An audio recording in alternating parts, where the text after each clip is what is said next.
Back to a new video. तो आज की वीडियो है हमारी यूनिट 9 BPCC 112 जो कि मैं पढ़ रहा अपना। तो BPCC 112 की यूनिट 9 नेतृत्व।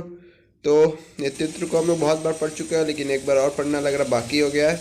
नेता और नेतृत्व के संप्रत्यय। सर्वप्रथम हम संगठन में नेता और संप्रत्यय और प्रासंगिकता को समझने का प्रयास करेंगे और उसके पश्चात नेतृत्व का और संप्रत्यय को महत्व देंगे। नेता का संप्रत्यय और प्रासंगिकता। किसी भी संगठन की कार्यक्षमता इस बात पर निर्भर करती है कि किस प्रकार एक नेता उपलब्ध संसाधनों जैसे कच्चा माल, मशीन, भवन, नीतियाँ इत्यादि का उपयोग करता है।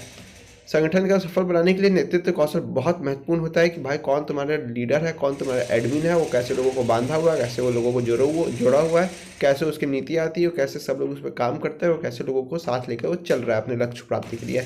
एक सकल नेता हमारा संगठनात्मक एवं अधीनस्थ दोनों की विविधि को संतुलित बनाए रखने का प्रयास करता है। कुशल निर्देशित अनुसरणकर्ता को लक्ष्य प्राप्ति के लिए उपयुक्त मार्ग के चयन में सहायता कर सकता है। नेता अपने अधीनस्थों में अच्छे मूल्य को विकसित होने में सहायता कर सकते हैं, जो संगठनात्मक विकास के अलावा उसके व्यक्तिगत वर्धन में सहायक हो सकता है।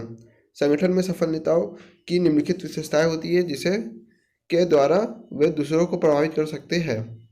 ठीक है। स्पष्ट भविष्य दृष्टि का होना, संप्रेषण और अभिव्यक्ति कौशल, अच्छी से बात करना, अपने से अभिव्यक्ति कौशल दिखाना, कम्युनिकेशन स्किल्स गुड होना चाहिए, अच्छे निर्णय लेने की क्षमता, take hard decision, right decisions, उत्साह और संपन्न का उच्च स्तर, उत्साह बहुत होना चाहिए, मोटिवेशन होना चाहिए, संपन्न होना चाहिए, किसी काम के लिए समर्पित हो तो समर्पित हो, ऊंचे मनोबल और मूल्यों की धारणा करना, अच्छा मोटिवेशन हो उसके अंदर। ठीक है। तो अब कहाँ आ गया हमारा नेतृत्व की अवधारणा। तो नेता कई तरीके से काम करता है, उसमें बहुत लंबी चौड़ी कहानियाँ दिया हुआ है, जैसे कि आप ऊपर देख रहे हो। डंडे के द्वारा सिखाना, दंड से बचाना, लोगों को एक तरह नेता एक अच्छे अपने नेतृत्व के द्वारा उच्च निष्पादन के लिए अपने कर्मचारियों को भी प्रेरित करता है, अपने यहाँ समय समय पर मोटिवेशन करता रहता है, उन्हें अपने लक्ष्य को याद दिलाता है और चीज़ों को साथ बना के चलता रहता है। नेतृत्व की अवधारणा और प्रासंगिकता। संगठन को सफल बनाने के लिए नेतृत्व एक महत्वपूर्ण कारक होता है। पूरे इतिहास में यह बात स्थापित है कि सफलता और असफलता में अंतर, चाहे वह राजनीतिक आंदोलन हो, व्यावसायिक या टीम हो, मूलतः नेतृत्व के कारण होता है।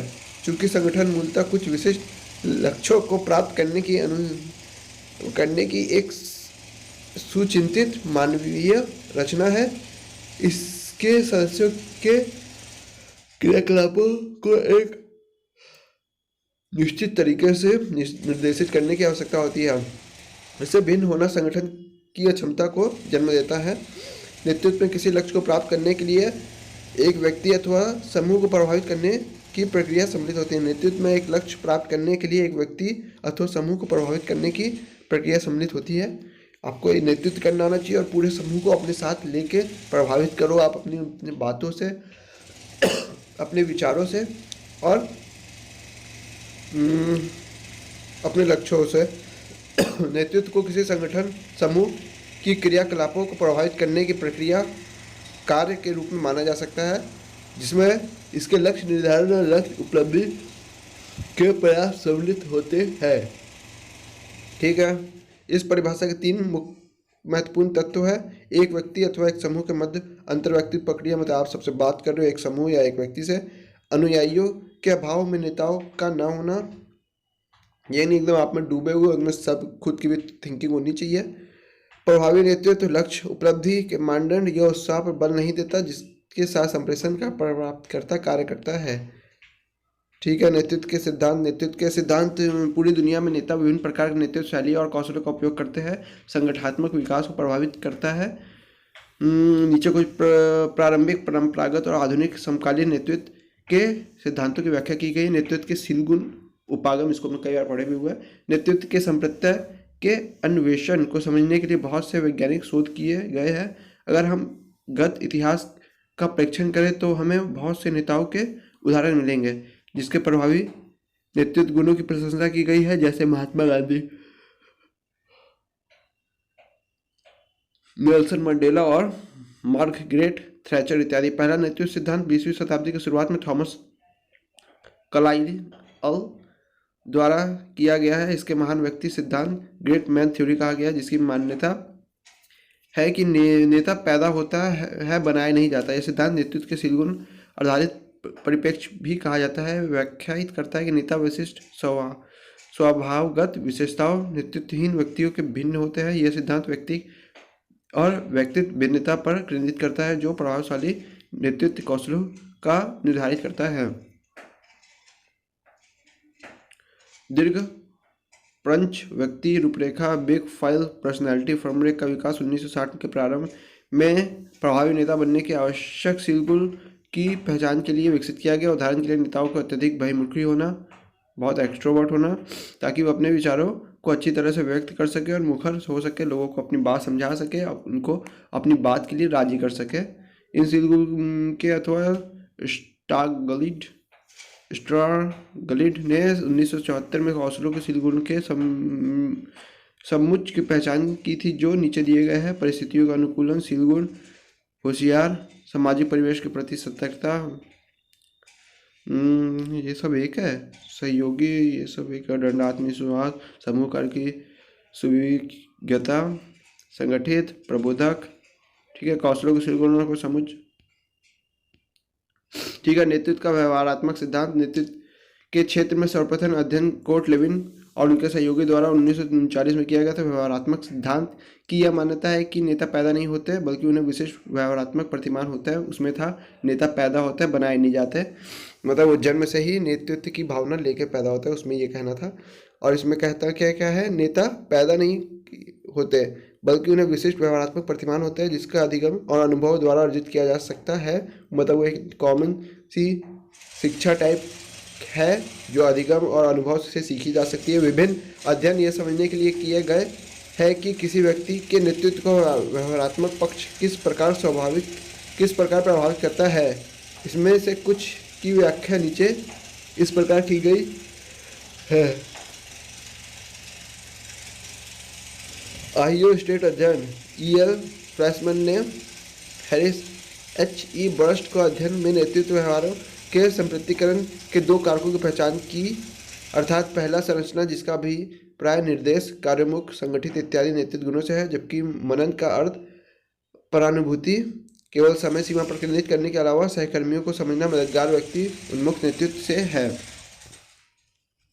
मिशिगन विश्वविद्यालय अध्ययन रेसिस लिंकन एवं उनके सहयोगियों ने किया। ये सब चीज़ें आगे चल करके पोस्ट ग्रेजुएशन के क्वेश्चन में आ सकती है, तो इन सब चीज़ों का हमेशा ध्यान रखना। प्रबंधकीय ग्रेड व्याख्यायित करना कि किस प्रकार नेतृत्व शैली संगठनात्मक विकास को प्रभावित कर सकती है। प्रबंधकीय ग्रेड का विकास रॉबर्ट ब्लैक और जेन मोटेन की धारणा थी कि 5 प्रकार के नेतृत्व होते हैं। यह प्रदर्शित करते हैं कि क्या नेता उत्पादन परिणाम से संबंध रखते हैं अथवा उनका बल अधीनस्थों के साथ संबंध अथवा लोगों के संबंध रखने से है। नेतृत्व शैलियों के प्रकार निम्नलिखित है: साधनहीन प्रबंधन, दहेज क्लब, सत्ता अनुपालन प्रबंधन, पथ मध्य प्रबंधन, टीम प्रबंधन, ठीक है। एक्स और वाई प्रबंधन सिद्धांत, ठीक है। तो आ गया डगलस मैकग्लेगोर ने एक्स और वाई प्रबंधन सिद्धांत दिया, जो अभिव्यक्त रूप से एक्स और वाई प्रबंधकों की विशेषता की व्याख्या करता है। मैकग्लेगोर का विश्वास था कि प्रबंधन सिद्धांत एक्स और सिद्धांत वाई समूह में से किसी एक आवश्यकता का उपयोग कर अपने कर्मचारियों को अभिप्रेरित कर सकता है। सिद्धांत एक्स यह विचार व्यक्त करता है कि सभी मनुष्यों में कार्य को नापसंद करने की जिम्मेदार प्रवृत्ति होती है। सभी मनुष्यों में कार्य को नापसंद करने की जन्मजात प्रवृत्ति होती है और उनमें निष्पादन को केवल दंड विधियों एवं निर्देशों के उपयोग द्वारा ही कार्य के परिणाम पाया जाता है। सिद्धांत एक्स सत्तावादी नेता शैली पर बल देता है, जिसमें नेतृत्व का ध्यान परिणामों पर होता है। यह व्यक्ति केंद्रित और कार्य केंद्रित होता है कि हम क्या कर रहे हैं और किस व्यक्ति के साथ कर रहे हैं और कौन हमारा व्यक्ति का केंद्र है। दूसरी तरफ प्रबंधन का सिद्धांत वाई उपागम ज़्यादा व्यक्ति केंद्रित होता है, जहाँ व्यक्ति महत्वपूर्ण और सम्मानित होता है।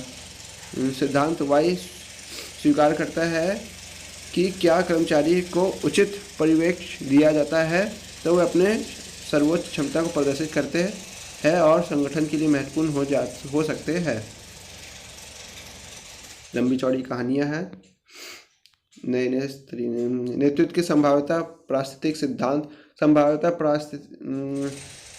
पारिस्थितिक लिखा है सिद्धांत व्याख्यायित करते हैं कि संगठन में कोई भी नेतृत्व शैली प्रबंधकों के लिए सर्वोपयुक्त नहीं है। प्रत्येक परिस्थिति एक दूसरे से भिन्न है और इस प्रकार नेतृत्व शैली व्यक्ति काल संगठन और अन्य परिवेशीय चरों पर निर्भर करती है। नेतृत्व की संभाव्यता सिद्धांत के अनुसार सफल नेता परिवेश में संकेतों की पहचान और अपने नेतृत्व व्यवहार को अपने अनुयायियों तथा विशेष परिस्थितियों की आवश्यकता को पूरा करने के लिए अनुकूलित करने में सक्षम होना चाहिए। अच्छे नैदानिक कौशल के साथ नेता तब तक प्रभावी नहीं हो सकते जब तक कि वो अपने नेतृत्व शैली को परिवेश की मांग को पूरा करने के अनुकूल नहीं बना लेते। यह सिद्धांत नेतृत्व के शील गुण और व्यवहारात्मक उपागुणों की आलोचना करता है। आलोचना के परिणाम स्वरूप उत्पन्न हुआ कि उसके जो शील गुण होते हैं और व्यवहारात्मक उपागमों की आलोचना की गई। इसमें परिणाम स्वरूप उत्पन्न हुआ है वह है जो नेतृत्व के निर्धारण और परिस्थितियों अथवा संदर्भों की निश्चायक भूमिका को मान्यता प्रदान करता है। फिल्डर का नेतृत्व संभाव्यता सिद्धांत। नेतृत्व की संभाव्यता सिद्धांत फिल्डर द्वारा 1958 में समूह परिस्थितियों में नेता प्रभावशाली के शोध के दौरान किया गया। फिल्डर का विश्वास था कि किसी व्यक्ति के नेतृत्व करने की प्रभावशीलता उसके परिस्थिति पर नेतृत्व करती है कि कैसी परिस्थिति रहती है। मान लो अगर कोई खड़ा नहीं हो रहा तो उसकी परिस्थिति ऐसी रहेगी कि उसको खड़ा होना ही पड़ता है। नियंत्रित करने और नेतृत्व शैली पर निर्भर करती है। उसकी ज़रूरत अधिक है अपने क्लास में वोटिंग के लिए। और कोई सब लोग चाहते हैं वोटिंग तो हो, लेकिन कोई वोटिंग कराना नहीं चाहता क्योंकि कोई खड़ा होकर के किसी से पर्ची नहीं लेना चाहता या पर्ची देना नहीं चाहता, उस पर नाम नहीं लिखवाना चाहता। तो ऐसी चीज़ें नहीं करना नहीं चाहता, लेकिन सब चाहते हैं वोटिंग हो तो उसे खड़ा ही होकर वो काम करवाना पड़ता है क्योंकि वो उस चीज़ों को सबसे ज़्यादा चाहता है। तो परिस्थिति भी कार्य संरचना ये सब क्या आ गया।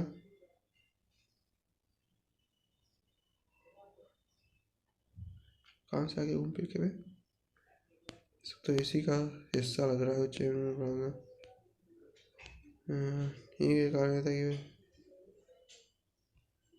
और वो उस चीज़ों को कराता है। उसमें बहुत सारी चीज़ें होती है। लोग फिर अन्य समय पर भी उसकी तरफ देखते हैं। नेतृत्व का पथ लक्ष्य सिद्धांत।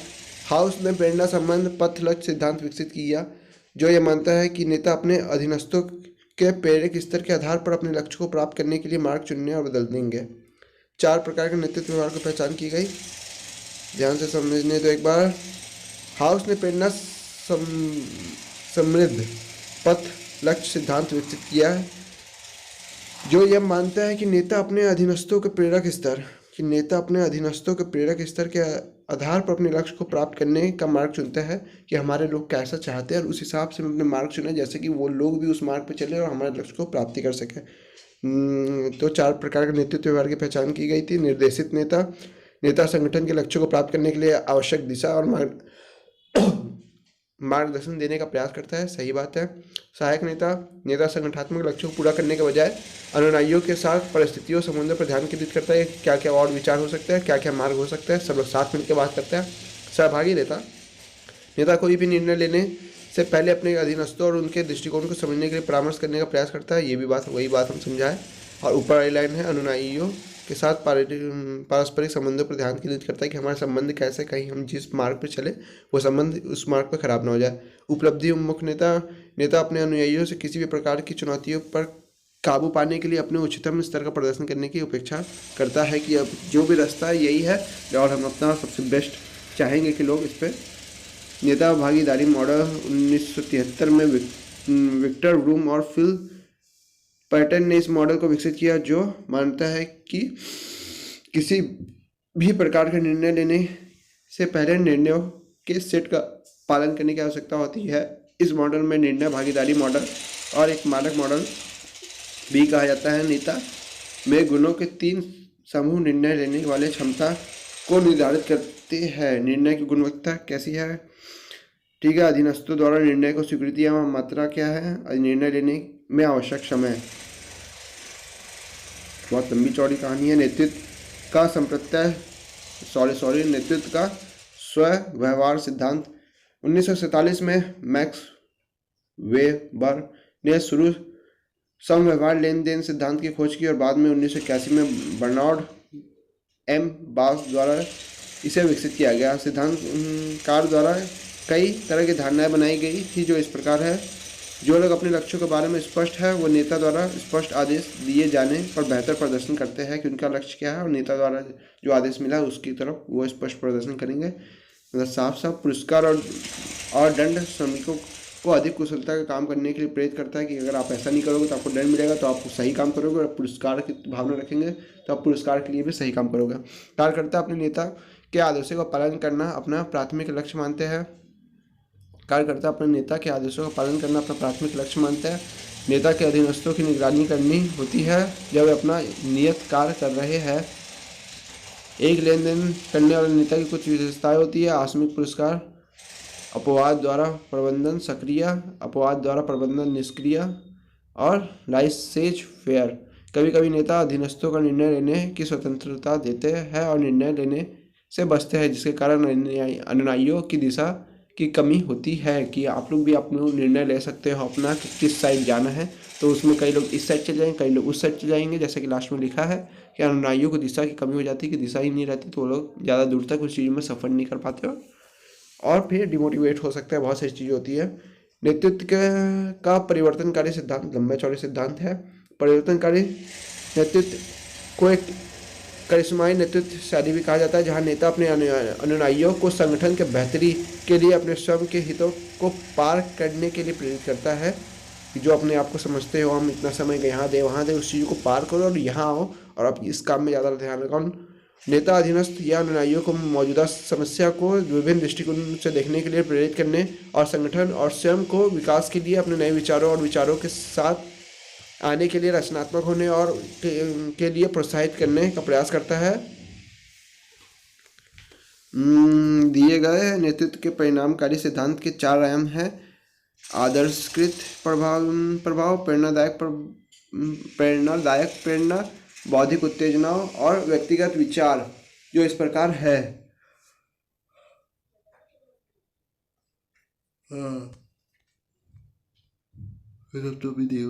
नेतृत्व की चुनौतियाँ। आज के परिदृश्य में कार्यबल और संगठनों की बदलती प्रकृति के कारण दुनिया भर के नेताओं को कई मुद्दों और चुनौतियों का सामना करना पड़ रहा है, जिससे वह कुछ उल्लेखित नीचे किया गया। अधीनस्थों अनुयायियों के साथ विश्वास का निर्माण करना। विश्वास में कमी होती है।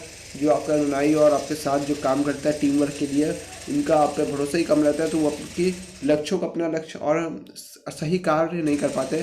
टीमों के सदस्यों के बीच संघर्ष, पहले से 4 लोग इसमें लड़ाई किए हुए हैं, तो वो लोग आपके लक्ष्य पर क्या ध्यान केंद्रित करेंगे। टीम में काम करने वाले लोग अपने अंतिम लक्ष्यों को पूरा करने से पहले आमतौर पर कई बार परस्पर विरोधी हो जाता है कि नहीं ये चीज़ वैसा होगा, ये चीज़ वैसा होगा, ये चीज़ वैसा होगा, हम ऐसा करवाएंगे, तुम ऐसा करवाना चाह रहे हो, ये नहीं होगा, वो नहीं होगा, होने नहीं देंगे, है ना। सामंजस्य की कमी। कभी कभी जब टीम का गठन होता है तो वह विभिन्न कार्य उसकी सामंजस्यता को प्रभावित होता है कि आपको इस लोग के हमको टीम में लेने के लिए आपने 10 दिन लगाया, इसको आपने तुरंत ले लिया, ये चीज़ें इसके सामंजस्य बातचीत में अलग तरीके से हो जाती है।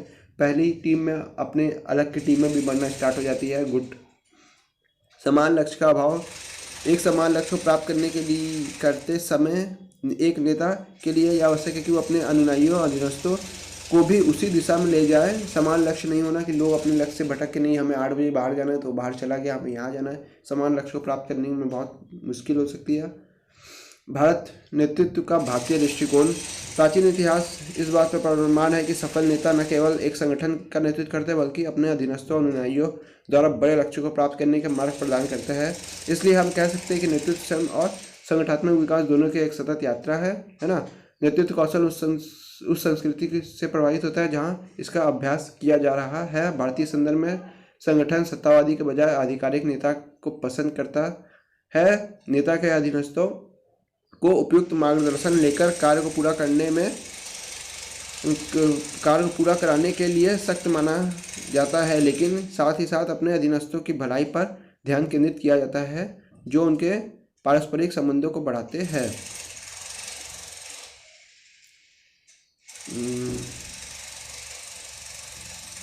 भारतीय संगठन में शक्ति बहुत महत्वपूर्ण भूमिका निभाती है और नेताओं में सत्ता का केंद्रीकृत करने के लिए संगठन में उच्च स्थिति प्राप्त करने की प्रवृत्ति होती है कि अच्छे से अच्छा हमारा नेता उच्च स्तर पर जाए, जिससे कि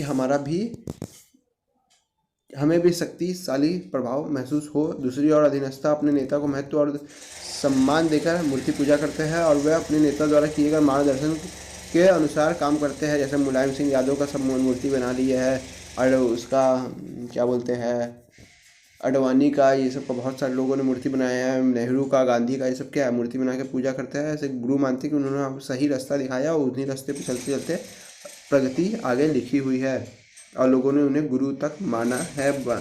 अपने प्रथम मार्गदर्शक को जैसे कि क्या बोलते हैं, मालवीय जी हो गए, और एक क्या हो गए, बहुत सारे राजेंद्र प्रसाद हो गए, और क्या भीमराव अम्बेडकर हो गए, बहुत सारे लोग होते हैं। तो वीडियो को यहीं ख़त्म करना है। 21 मिनट का वीडियो हो चुका है। आपको कोई डाउट और प्रॉब्लम हो तो आप कमेंट बॉक्स में कमेंट जरूर किया कीजिए, और किसी भी तरह की कोई पर्सनल क्वेरी हो तो आप डिस्क्रिप्शन बॉक्स में दिए हुए किसी भी लिंक पर मुझे प्राइवेटली मैसेज भी कर सकता है। और गाइस, वीडियो को लास्ट तक देखने के लिए थैंक यू, और जाते जाते वीडियो को लाइक और चैनल को सब्सक्राइब करते जाइएगा, जिससे मुझे बहुत सारा मोटिवेशन मिले। और आप कमेंट जरूर किया करें, आप लोग का कमेंट आप लोग का राइट है, तो कमेंट जरूर करना। और मिलते हैं गाइस एक नेक्स्ट वीडियो में, जो कि होगा यूनिट 10। Tata bye bye.